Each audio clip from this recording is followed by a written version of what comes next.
దేవునికి స్తోత్రం. దేవునికి మహిమ కలుగును గాక. దేవుణ్ణి గణపరచాలి. మరొక పునరుద్ధాన దినం మనకు దయచేశాడు దేవుడు. దినదినం మన ఆయుష్కాలం పొడిగిస్తున్నాడు. ఎందుకు పొడిగిస్తున్నాడంటే మనం గ్రహించలేము. ఎందుకంటే ఆయన నోటి బూరగా, ఆయన చేతి పనిముట్టుగా మనలో వాడుకోవడానికి పొడిగిస్తున్నాడు. మత్తయి సువార్త 7వ అధ్యాయము మనం ఒకసారి చదువుదాం. 7వ అధ్యాయము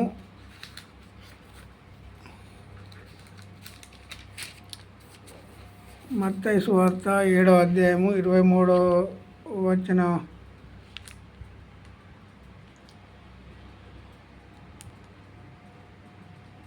21వ వచనం నుండి చదువుదాం. 21వ వచనం. ప్రభువా ప్రభువా అని పిలుచు ప్రతి వాడును పరలోక రాజ్యంలో ప్రవేశింపడు కానీ. ఏమని చెప్పింది ఇక్కడ?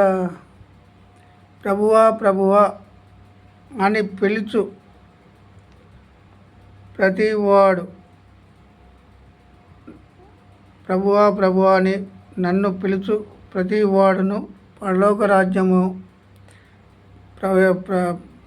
రాజ్యంలో ప్రవేశింపడు కానీ పరలోకమందున్న నా తండ్రి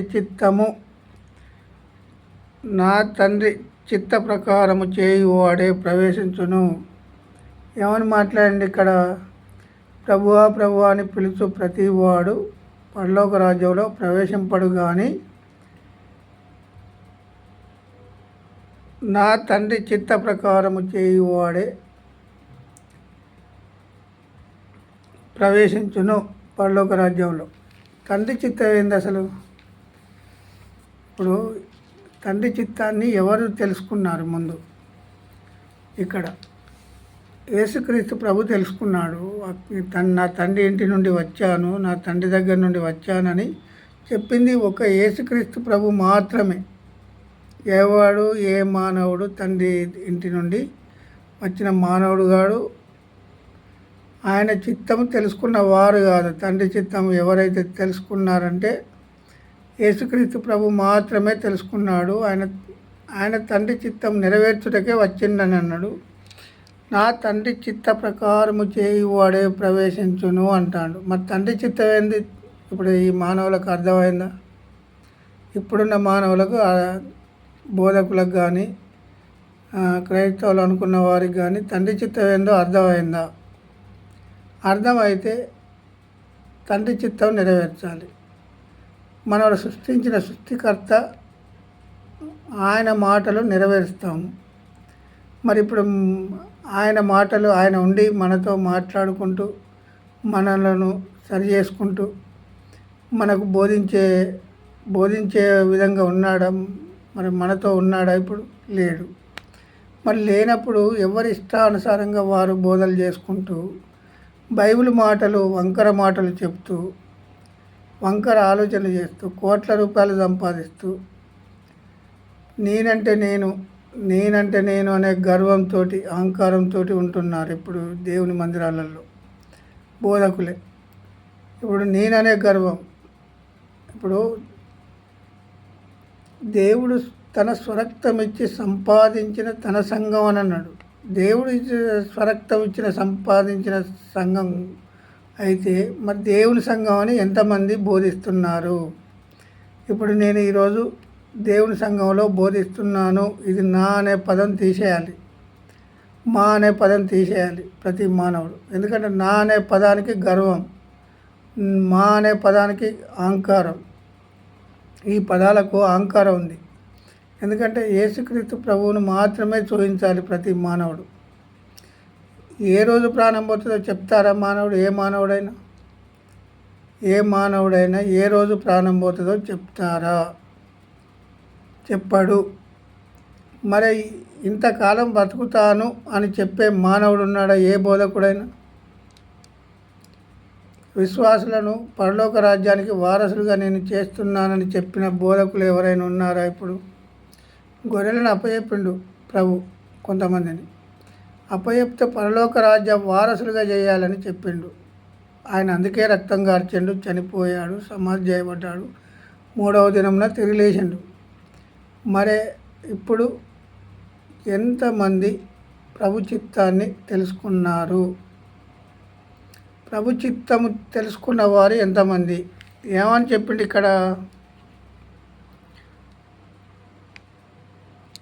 ఇందుకు ఇక్కడ అబద్ధ ప్రవక్తలను గూర్చి జాగ్రత్త పరుడి అన్నాడు. ఏది 15వ వచనం నుండి, అబద్ధ ప్రవక్తల గూర్చి జాగ్రత్త పరుడి, వారు గొర్రె చర్మములు వేసుకొని మీ యొద్దకు వత్తురు. ఎవరి యొద్దకు వస్తారట వీళ్ళు? మన యొద్దకు వస్తారట. ఎవరి దగ్గరికి? విశ్వాసుల దగ్గరికి. ఇప్పుడు గొర్రె చర్మం వేసుకొని, గొర్రెల చర్మములు వేసుకొని మీ యొద్దకు వత్తురు, కానీ లోపల క్రూరమైన తోడేళ్ళు. ఇప్పుడు హృదయాలు, ఏ మానవుడైనా హృదయాన్ని ఎరిగిన మానవుడు ఉన్నాడా? ఒకరి హృదయాన్ని ఒకరు ఎరిగిన మానవుడు క్రూరమైన తోడేళ్ళ స్వభావం కలిగి ఉంటారు. హృదయాలలో మీదికి కూడా మంచి మాటలు మాట్లాడతారు. మీదికి కూడా మంచి మాటలు మాట్లాడే వారిని నమ్మకండి అని ముందే ప్రభు హెచ్చరించాడు ఇక్కడ. ఏది 15వ వచనంలో. మరి క్రూరమైన ఇప్పుడు గొర్రెల చర్మములు వేసుకొని మీ యొద్దకు వత్తురు, కానీ లోపల క్రూరమైన తోడేళ్ళు అని అంటాడు. లోపల హృదయాలలో ఏముంటుందంటే క్రూరమైన తోడేళ్ళు స్వభావం. వారి ఫలము వలన మీరు వారిని తెలుసుకొందురు. వారి మాటలను బట్టి మనం తెలుసుకోవచ్చునట. ఎవరి మాటలను బట్టి? ఎదురుగా ఉన్నవారి మాటలు, బోధకుని మాటలు విని తెలుసుకోవచ్చునట ప్రతి మానవుడు. ఎందుకంటే జ్ఞానం ఇచ్చిండు కదా ప్రతి మానవునికి ఒక జ్ఞానం. ఆ బోధకుని కనిపెట్టాలి కదా. ఈ విశ్వాసి కానీ, బైబిల్ చదివే వ్యక్తి కానీ కనిపెట్టరు. బైబిల్ చదవరు సరిగా. బైబిల్ చదివితే తెలుసుకోరు. బైబిల్ చదివి తెలుసుకోవాలి సత్యాన్ని. ఏమని చెప్పిండు? తెలుసుకొందురు. ఏమన్నాడు? వారి ఫలం వలన మీరు వారిని తెలుసుకొందురు. ముళ్ళ పొదలలో ద్రాక్ష పండ్లనైనను, పల్లేరు చెట్లను, అంజూరపు పండ్లనైనను కోయుదురా. ఇప్పుడు ముళ్ళ చెట్లు ఉన్న కాడ మంచి ఫలాలు మనం కోయగలమా? ఎందుకంటే దాని చుట్టూ ముళ్ళ కంచె వేస్తారు.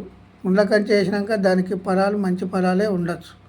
మంచి ఫలాలు కోయే పరిస్థితి ఉన్నదా? అయితే ఇక్కడ ఏమని చెప్తాడు? ద్రాక్ష పండ్లనైనను, పల్లేరు చెట్లు, అంజూరపు పండ్లనైనను కోయుదురా.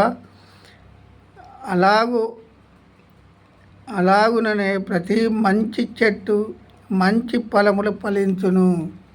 మంచి బోధకుడు ఉన్న కాడ మంచి బోధలు చెప్తాడు.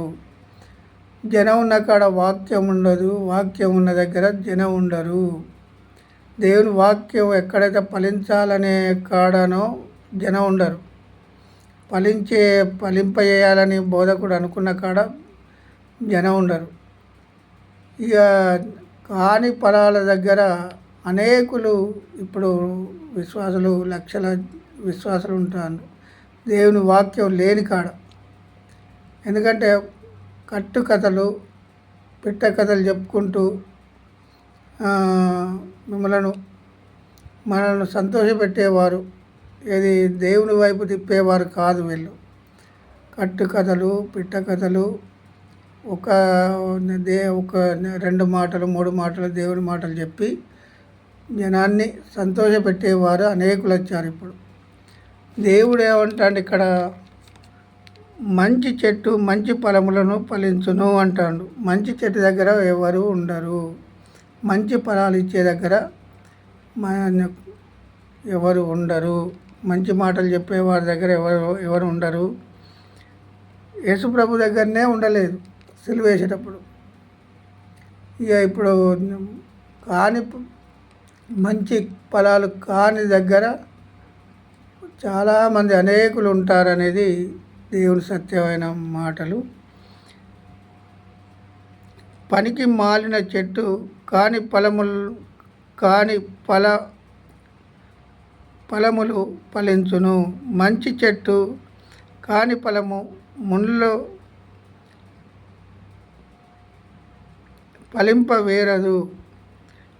ఫలింపనేరదు. పనికి మాలిన చెట్టు మంచి ఫలములు ఫలింపనేరదు. మంచి చెట్టు దగ్గర చెడ్డ చెట్టు ఉండలేదు, చెడ్డ చెట్టు దగ్గర మంచి చెట్టు ఉండలేదు. ఈ రెండింటిని వేరుపరిచాడు దేవుడు. వేరుపరిచి ఇప్పుడు మీరు వారి ఫలము వలన వారిని తెలుసుకొందురు. వారి మాటలను బట్టి మనం తెలుసుకోవచ్చు. ప్రతి మానవుడు తెలుసుకునే ప్రయత్నం చేయాలి. ఎందుకంటే అబద్ధ ప్రవక్తలు బోధకులు బయలుదేరున్నారని 7వ అధ్యాయంలో 15వ వచనంలో చెప్పబడి ఉన్న మాట. వాళ్ళ లోపటి క్రూరమైన తోడేలు స్వభావం ఉంటుందట. దేవునికి మహిమ కలుగును గాక. దేవుడు ఈ మాటలు దీవించును గాక. ఆమేన్.